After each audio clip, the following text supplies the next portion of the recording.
कल लोकसभा में संसद में 10 साल के बाद पहली बार लोकसभा में सोलापुर के खासदार की गूंज उठी, आवाज़ सुनाई दी।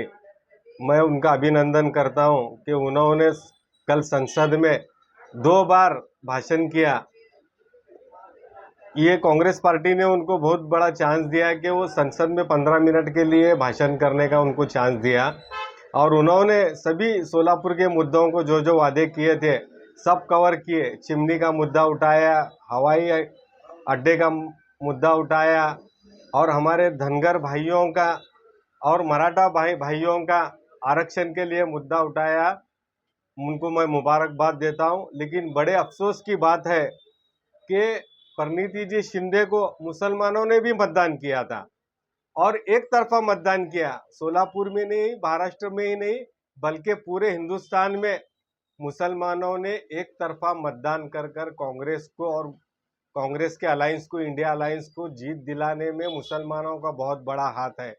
ये शायद वो भूल गए और उन्होंने मुसलमानों के लिए कुछ आवाज़ नहीं उठाई।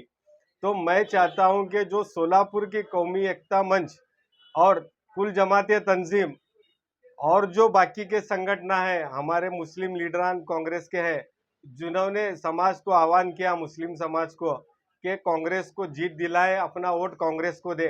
और हमारी गोशा पर्दा नशीन औरतें भी बाहर निकलकर कांग्रेस को वोट किए और कांग्रेस की जीत में हमारा बहुत बड़ा हाथ था। ये शायद कांग्रेस की खासदार भूल गए और उन्होंने मुसलमानों के बारे में कुछ नहीं कहा।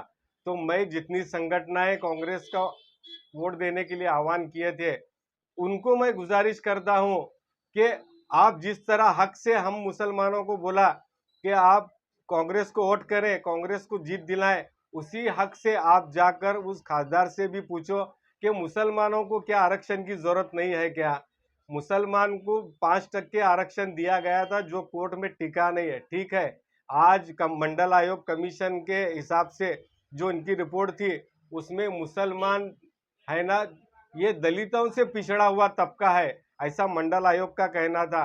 आज सबसे ज्यादा जरूरत मुसलमानों को है, मुसलमान पिछड़ा हुआ है।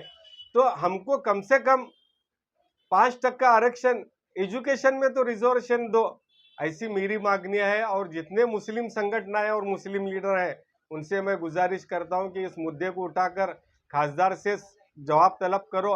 क्या मुसलमानों ने उनको वोट नहीं दिया था क्या? ऐसा मेरा कहना है।